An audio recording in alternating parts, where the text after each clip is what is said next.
తెలంగాణలో ముఖ్యమంత్రి రేవంత్ రెడ్డి తన మంత్రివర్గ సహచరులతో నిర్వహించిన తాజా భేటీలో రాజకీయ వ్యూహాలపై కీలక దిశానిర్దేశం చేశారు. గ్రామ స్థాయి నుంచి పట్టు సాధించిన తరుణంలోనే తదుపరి లక్ష్యమైన ఎంపీటీసీ, జెడ్పీటీసీ ఎన్నికల్లో ప్రతిపక్షాలకు తావు లేకుండా క్లీన్ స్వీప్ చేయాలని ముఖ్యమంత్రి లక్ష్యంగా పెట్టుకున్నారు. జనవరి 2 నుంచి ప్రారంభం కానున్న తెలంగాణ అసెంబ్లీ సమావేశాలు రాజకీయంగా అత్యంత ప్రాధాన్యత సంతరించుకున్నాయి. ఎంపీటీసీ, జెడ్పీటీసీ ఎన్నికలకు సంబంధించి రిజర్వేషన్ల ఖరారుపై ప్రభుత్వం కీలక నిర్ణయం తీసుకోనుంది.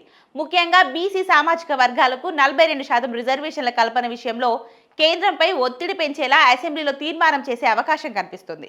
ఇక ప్రాథమిక వ్యవసాయ సహకార సంఘాలు ఎన్నికల నిర్వహణపై కూడా ఈ సమావేశాల్లోనే స్పష్టత వచ్చే అవకాశం కనిపిస్తుంది. గ్రామీణ ఆర్థిక వ్యవస్థపై పట్టు కోసం ఈ ఎన్నికలు పార్టీకి కీలకంగా మారనున్నాయి. పాలమూరు రంగారెడ్డి ఎత్తిపోతల పథకంపై ప్రతిపక్ష నేత కేసీఆర్ చేస్తున్న విమర్శలను సమర్థవంతంగా తిప్పికొట్టాలని మంత్రులకు రేవంత్ రెడ్డి సూచించారు. ప్రాజెక్టుల పురోగతిని ప్రజల్లోకి తీసుకెళ్లడం ద్వారా రాజకీయ లబ్ధి పొందాలని వారు భావిస్తున్నారు. రాష్ట్రంలోని అన్ని జిల్లా పరిషత్ పీఠాలను కైవసం చేసుకోవడం ద్వారా గ్రామీణ తెలంగాణపై పూర్తి ఆధిపత్యం ప్రదర్శించాలని కాంగ్రెస్ భావిస్తుంది.